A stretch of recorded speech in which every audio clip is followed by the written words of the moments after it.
Ladies and gentlemen, welcome back to the analysis of YOLENO TV.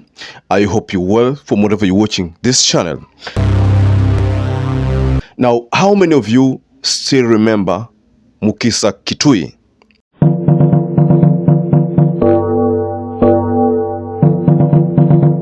MUKHISA KITUYI being one of those leaders in the Western Kenya who served under Mwai Kibaki's government between the year 2002 and 2007. And back then, MUKHISA KITUYI served as the Minister for Trade. For those who remember that history, you will agree with me. So you also remember that MUKHISA KITUYI served as Secretary General of United Nations Conference of Trade and Development between September 2013 to February 2021.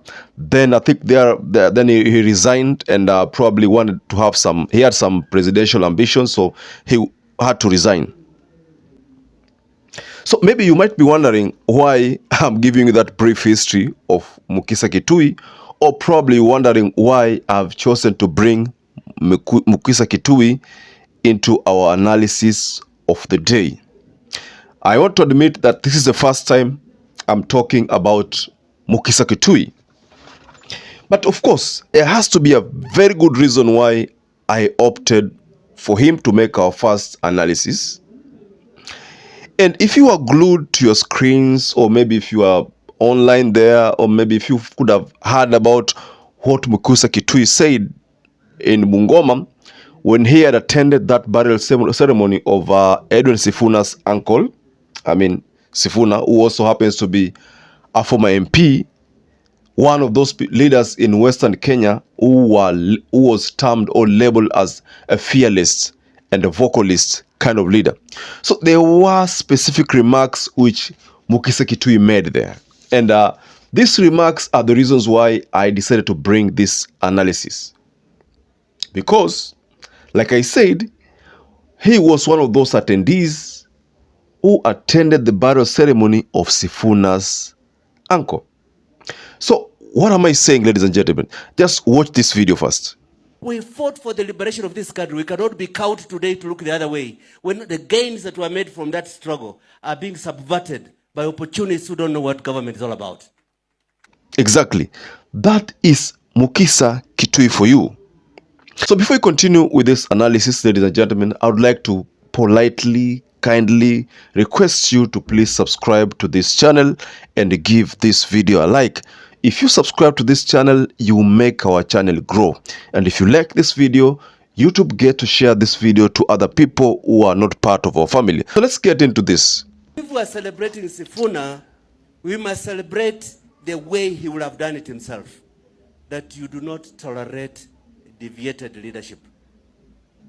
Ukiambia viongozi hupahotiri. We fought for the liberation of this country. We cannot be cowed today to look the other way when the gains that were made from that struggle are being subverted by opportunists who don't know what government is all about. Lazima tueleze wa Kenya ukweli mbele ya viongozi wanaharakati wenzangu. We did not fight for liberation of Kenya. Mtu kutuambia ati hii itafanyika wapende wasipende. Kwa mewabwe. Efwe banabama iwewe. You can't tell us I will have housing whether you like it or not. You don't own this country. We fought to stop that kind of primitive politics from permeating the public conscience of this country. Mukisherekea Sifuna, lazima msherekee ukweli. Kwamba you cannot take up petroleum because of global prices. And when global prices come down, you keep prices up with a token reduction. We are not fools. Museme ukweli, we are not fools. And Sifuna will have called out fools who think that we cannot see through their lies. Mukimsherekea Sifuna, museme, can we go back to the path of proud politics? Oh. Very well. From that statement from Dr. MUKHISA KITUYI, there are points which I tend to derive, or which I have derived from the statements.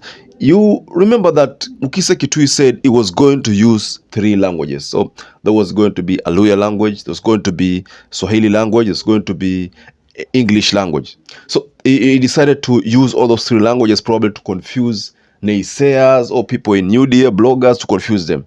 But the bottom line, ladies and gentlemen, is that MUKHISA KITUYI delivered a message to the UDA regime. And he talked about primitive politics. And this, he directed it to William Samoei Ruto. Though that's the funny thing. He also goes further to say, you can't tell us that we will have housing whether you like it or not. I mean, he was again referring to what President Ruto said back then when he said he will have things done his way. Whether people like it or not, things will be done his way. In other words, he was authoritatively telling the public that hata muende kotini, hata nani afanye nini, things will be done his way. So that was the message from William Ruto. So I think this is what MUKHISA KITUYI has reminded Ruto, that you cannot tell us that we will have housing whether you like it, whether we like it or not. I mean, that there is no room for public participation, there is no room for airing out your views, that whatever I say is final. I am Alpha and Omega. So that is what MUKHISA KITUYI is attempting to tell us here. And in that statement, he also talked about we are not fools. So if you remember the point of there's no room for primitive politics, and you cannot tell us that we will have housing whether we like it or not, and we are not fools. All these things are relating to one another. They all point to the fact that the UDA government is trying to tell people of the citizens that nyinyi kazi yenu ni kusema yes, kazi yetu sisi ni kusema what needs to be done. You cannot say no. Dr. MUKHISA KITUYI says, we will not be bought by petty stolen money. We will not be bought by petty stolen money.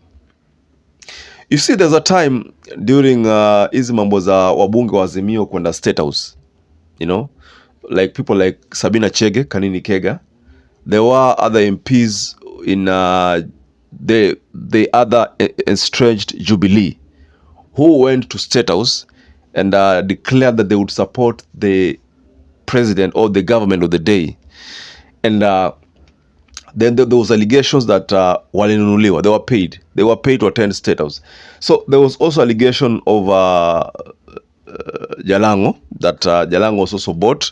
There are other MPs, especially in ODM, who have also suffered the same accusation.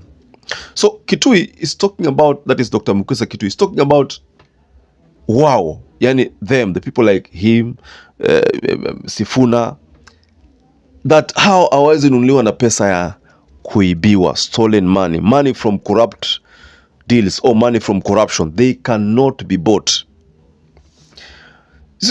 So in other words, if can understand what MUKHISA KITUYI is trying to tell us here, is that there are people ambao wananunuliwa na corrupt money. Of course, we know someone like Waluke, and Waluke was on the receiving end during that meeting. Waluke pale alikuwa yeye ndio example.